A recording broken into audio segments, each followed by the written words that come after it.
Jay Pruitt is an upcoming indie artist with an accumulated 500,000 streams across all platforms, and his song Cardigan is out now on all those streaming platforms. And Jay joins us now. How are you today? Hi, I'm good. How are you? I'm brilliant, thanks. So, your new song Cardigan, what's the inspiration behind it? It's open to interpretation, obviously, but to myself, it's about how I miss feeling when I was in high school and I didn't have any worries or problems. I didn't have to deal with the stress of work or college or money.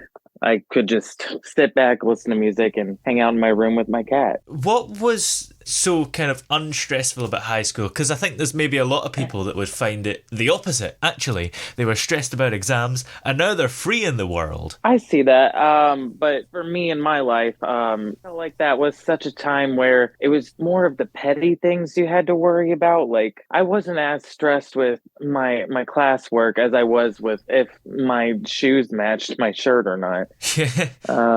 I just feel like everything felt so surreal and what was challenging and what wasn't compared to now I have to figure out how to pay bills and have a roof over my head. Yeah.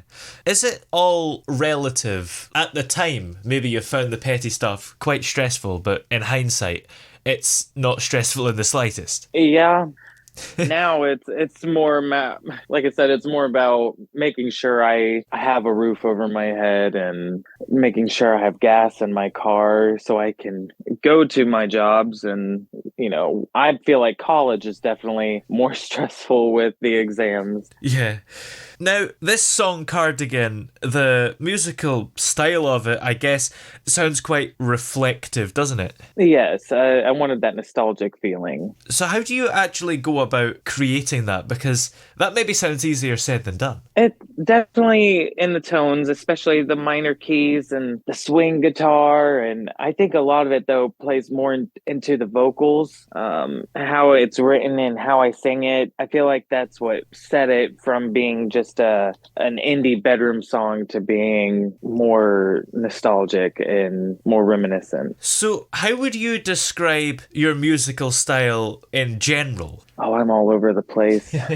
I've been I've been told that I need to like pick a brand or a genre and stick to it, but I can't. I love singing so many different genres. But for the most part, I do love singing just a good classic bedroom piano ballad or singing along to an acoustic guitar. The indie pop is definitely for me. And do you have any particular influences? Absolutely. Miss Lana Del Rey. Hmm. She is she has influenced my musical style so much, my vocals. I actually covered a couple of her songs. I typically have at least one cover track for her in my albums. How do you decide generally what covers you're going to do? Because I guess as a musician, you will be a music fan, and it's hard to pick which song if it's only one per album. It is definitely a challenge, but it's funny because the day after Cardigan came out, I released an album, Hmm. and that entire album was inspired by a Lana Del Rey song. Wow. Yeah, the song I covered was called "Fine China." It's about being the other woman in a relationship, and so I was like, you know what? Let's write an album called "The Other Woman." Yeah. So, how do you get a whole album inspired by one song? Is it the musical style or lyrically or both? A little of both. Her song was so powerful, and I've definitely been in that position where I felt like the other woman. So Yeah. it came very naturally. It was such a quick and easy album to write. Kind of like Cardigan was. Cardigan was a quick song to write. Are you able to write songs quickly generally, or does it sometimes take a bit of time for you? It depends. For the most part, I usually have it's easier to write the music than the lyrics. But Cardigan, I think I wrote the lyrics in about 8 minutes. It came very fast to me. Like I sat down, I was like, okay, let me write these words down, and I was like, oh yeah, I'm upset. This is coming quick. Yeah. Have you had any big challenges as an indie artist? Oh, the same that all of us have, Yeah. trying to get streams, trying to get it out there for people to Yeah. hear, and trying to get bookings, which I have my first music festival lineup coming up too. Oh. So that's exciting. Yeah. Which music festival are you playing? It's called Wolfstock, a pun on the old Yeah. Woodstock. It's at the University of West Georgia. That sounds exciting. Whereabouts are you doing that? Is that this year? Yeah, it's actually in a month. And how do you promote your music? Because you mentioned getting streams is quite difficult. I've definitely hopped on to the newer age version of doing it. A lot of TikTok Oh, yeah. and Instagram. I've definitely targeted social media more than anything else. TikTok, is that something that seems to just get a lot of traffic for some reason? Yeah, there's so many people on TikTok, and for what I believe, great cause. I love TikTok.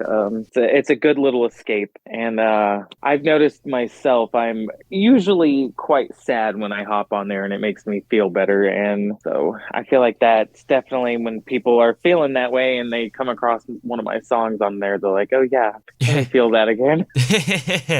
And how do you engage with the fans that you've perhaps already got? Social media as well. I have an Instagram, and I might not post often, but I'm definitely always on there creeping around. Obviously, you've got this festival coming up very soon, and in the meantime, are there any other projects or collaborations, new albums and singles on the way? Yes, I'm working on my third album already. I have a lot of stuff in the work. I'm also working on a Lana cover album just for fun. And there's another performer that I met recently that's going to the music festival, and we might be collaborating together. Do you think you might collaborate at the festival?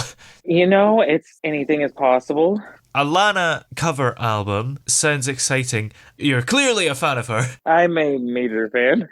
So, is there a danger of doing too much Lana and maybe not doing your own thing? Or do you feel like you've actually done quite a lot of your own stuff because most of your songs are written by you? You know, I would definitely say if I were signed on a label, they would tell me that I need to calm down. But the fun part of not being signed on a label is doing whatever you want. And I am so excited to do a Lana cover album. Well, in the meantime, where are we able to find this single, Cardigan? All streaming platforms. It's Spotify, Apple, Amazon, it's everywhere. Brilliant. Well, many thanks for talking to us today. It's been great having you on. Awesome. Thank you so much.